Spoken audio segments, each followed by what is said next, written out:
اللہ نے یہ فرمایا کہ ہر بیماری کی دوا بھی موجود ہے، شفا بھی موجود ہے،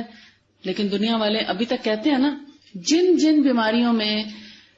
آج کے دور کے ڈاکٹرز چائنا سے لے کے امریکہ تک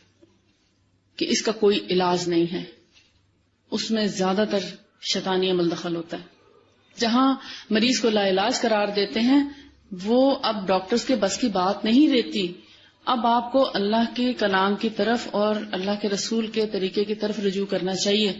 لیکن میں کہتی ہوں سب سے پہلے اسی کی طرف رجوع کرنا چاہیے۔ آپ کو وہاں تک جانے کی اور وہاں سے جواب سننے کی ضرورت ہی نہیں رہتی،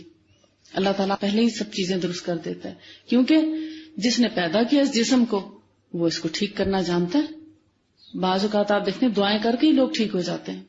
میرے پاس ایک اب نارمل بچہ آ رہا تھا جو مینٹلی طور پر تو کافی ٹھیک تھا، لیکن جسمانی طور پر وہ پیدائشی طور پر ویک تھا، اس کو فٹس پڑتے تھے، یعنی ہر منٹ کے بعد اس کو فٹ پڑتا تھا کہ وہ اس کی آنکھیں جو پتھرا جاتی تھی اور جھٹکے سے سار اس کا ایک طرف کو ٹک جاتا تھا، منٹ بعد کبھی 2 منٹ بعد یا 3 منٹ بعد اس کو فٹ پڑتا رہتا اور ایک سائڈ پہ وہ اکڑ جاتا تھا۔ الحمدللہ اس کو 1 سال کے اندر اتنا ہو گیا کہ ماشاءاللہ سے وہ یعنی اب اس کو دن میں شاید 2 یا 3 فٹ پڑتے ہیں یا کبھی نہیں بھی پڑتے، اس حد تک وہ بہتر ہو گیا الحمدللہ۔ اس کو دم وغیرہ بھی بتایا، علاج بھی کیا، لیکن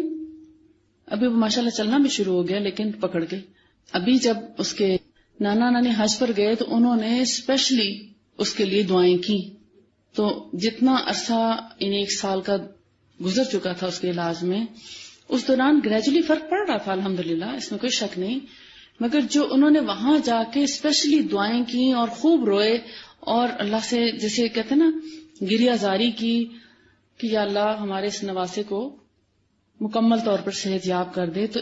اس دفعہ جب وہ 15 دن کے گیپ سے آئے تو میں نے ڈراسٹک چینج دیکھا،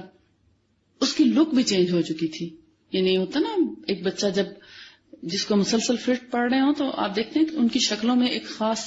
فرق آ جاتا ہے، بہت بہت بہتر تھا۔ تو میں نے کہا یہ تو ماشاءاللہ بہت بہتر ہے،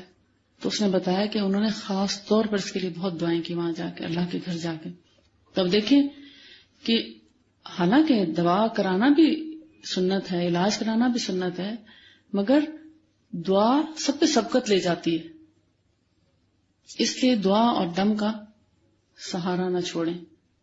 اور مجھے پوری امید ہے کہ 5 سال کی عمر تک پہنچتے پہنچتے انشاءاللہ وہ بالکل ایک نارمل انسان بن چکا ہوگا، ساری اب نارملٹیز ختم ہو چکی ہوں گی، اور اس سارے میں بھی میں سمجھتی ہوں شیطان کا بہت بڑا عمل دخل ہو سکتا ہے، کیونکہ جب ہم آپ خود پڑھیں گے طریقہ علاج تو آپ کو اندازہ ہوگا کہ اب نارمل بچوں میں صرف فزیکل پرابلم نہیں ہوتے، اسپرچل پرابلمس بھی وہاں ہوتے ہیں، ان کو دم اور دعا کی ضرورت ہوتی ہے۔ ایک عام جسمانی بیماری ہے نا کہ ابھی اب بیٹھے تھے، ابھی گلا خراب ہوا، کھانسی شروع ہو گئی یا فلو ہو گیا، تو آپ کہتے ہیں کہ میں جلدی سے کوئی دوا کھا لوں، خیال ادھر ہی آتا ہے نا۔ کبھی بھی فوری طور پر دوا کی طرف رجحان نہ کیا کریں، حالانکہ اللہ ہی نے دوا بھی پیدا کی اور بیماری کی شفا بھی اتاری ہے اور حکم بھی دیا رسول اللہ نے علاج کرانے کا، مگر ہمارا سب سے بڑا سہارا دعا ہونا چاہیے۔ آپ جو دعا سے کام لے سکتے ہیں وہ کسی دنیا کی چیز سے نہیں لے سکتے، کیوں؟ آپ ڈائریکٹ ہو جاتے ہیں نا اللہ تعالیٰ کے ساتھ کہ یا اللہ مجھے یہ تکلیف پہنچی ہے، اب اس کو دور فرما، تیرے سوا کوئی نہیں ٹھیک کر سکتا۔ دم دعا سب عربی میں بھی کریں سب کچھ، مگر جو آپ دل سے دعا کرتے ہیں نا تو اپنی زبان میں کریں گے نا، یا اللہ تو ہی ٹھیک کرنے والا ہے، تو ہی اس میں شفا دے اور مجھے طریقہ سجھا کہ میں کون سا علاج کروں، تو پھر آپ علاج کی طرف جب جاتے ہیں تو آپ مکمل صحتیاب ہو جاتے ہیں اور اللہ آپ کو گائیڈ بھی کرتا ہے کہ اب آپ کون سا علاج کریں۔ اور خاص طور پر جیسے کوئی تکلیف ہوتی، بیماری ہوتی، تو آپ